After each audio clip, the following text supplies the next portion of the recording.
Hi friends, my name's Jordan. I love reading books and I hope that you do too. And today I'm here to help you complete your 1,000 books before kindergarten challenge with one more book.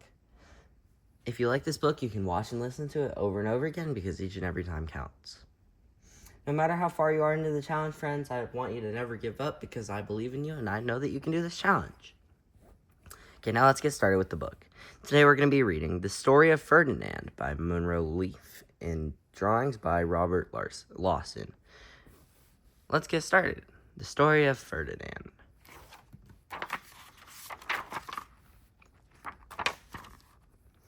Once upon a time in Spain,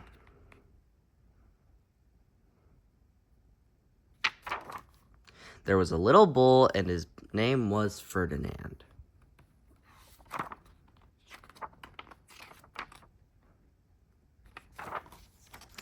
All the other little bulls he lived with would run and jump and butt their heads together.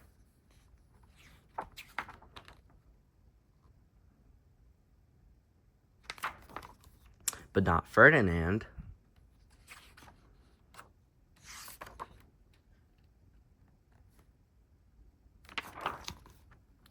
He liked to sit just quietly and smell the flowers.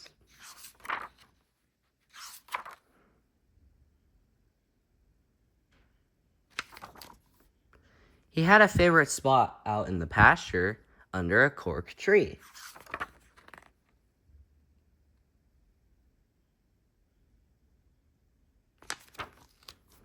It was his favorite tree, and he would sit in its shade all day and smell the flowers.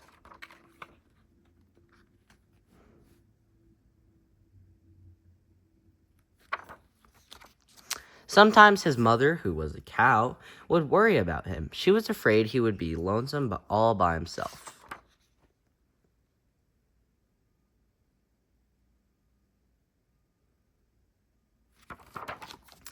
"Why don't you run and play with the other little bulls and skip and butt your head?" she would say. But Ferdinand would shake his head. "I like it better here, where I can just sit quietly and smell the flowers."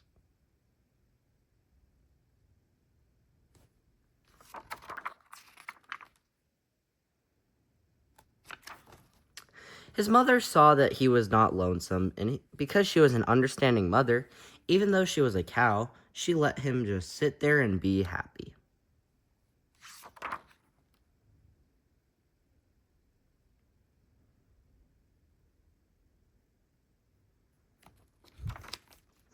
As the years went by, Ferdinand grew and grew until he was very big and strong.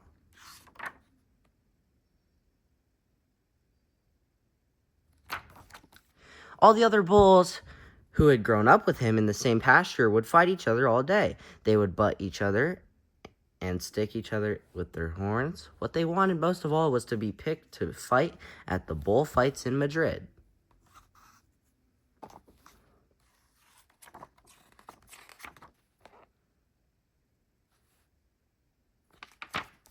But not Ferdinand. He still liked to sit just quietly under the cork tree and smell the flowers.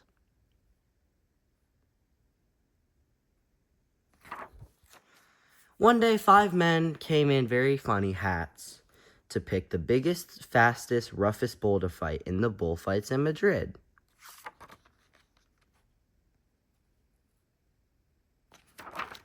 All the other bulls ran around, snorting and butting, leaping and jumping, so the men would think that they were very, very strong and fierce and picked them.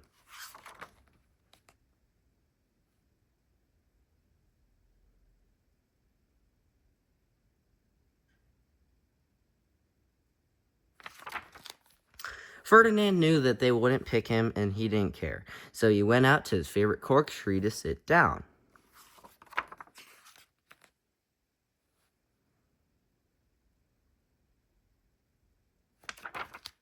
He didn't look where he was sitting, and instead of sitting on the nice cool grass in the shade, he sat on a bumblebee.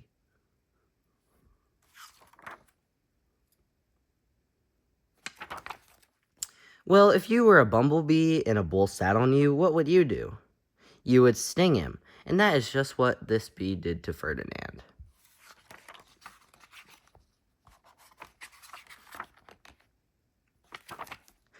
Wow, did it hurt! Ferdinand jumped up with a snort. He ran around puffing and snorting, butting and pawing the ground as if he were crazy.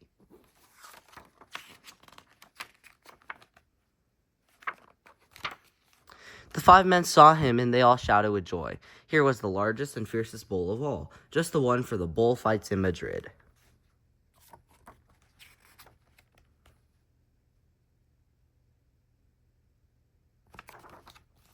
So they took him away for the bullfight day in a cart.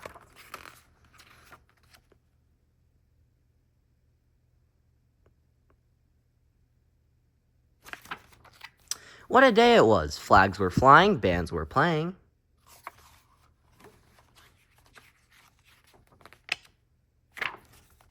And all the lovely ladies had flowers in their hair.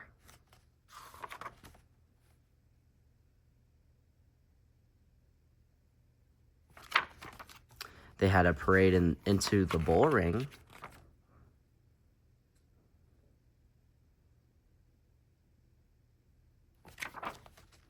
First came the bandoleros with long, sharp pins with ribbons on them to stick in the bull and make him mad.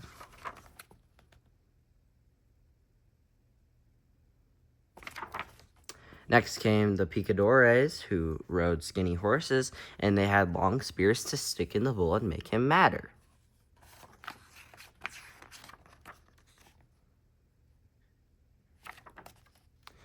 Then came the matador, the proudest of all. He thought he was very handsome and bowed to the ladies. He had a red cape and a sword and was supposed to stick the bull last of all.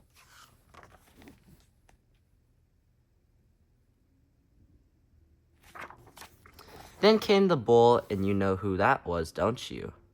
Ferdinand.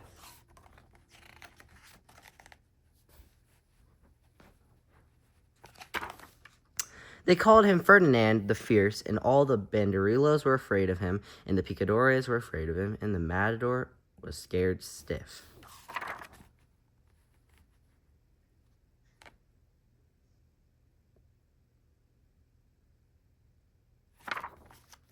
Ferdinand ran to the middle of the ring, and everyone shouted and clapped because they thought he was going to fight fiercely and butt and snort and stick his horns around.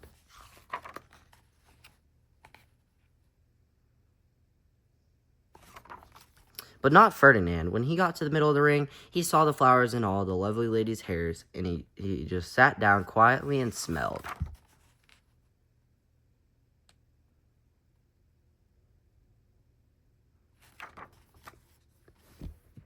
He wouldn't fight and be fierce no matter what they did. He just sat and smelled.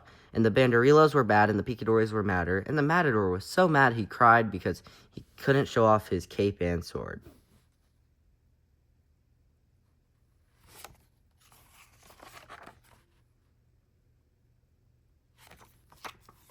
So they had to take Ferdinand home.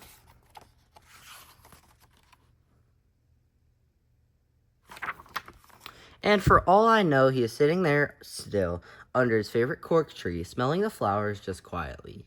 He is very happy. The end. Thank you guys so much for listening to the story of Ferdinand, and please make sure to leave a comment down below with any books you would like us to read to help you complete your 1,000 Books Before Kindergarten challenge. Thank you guys for listening. Bye.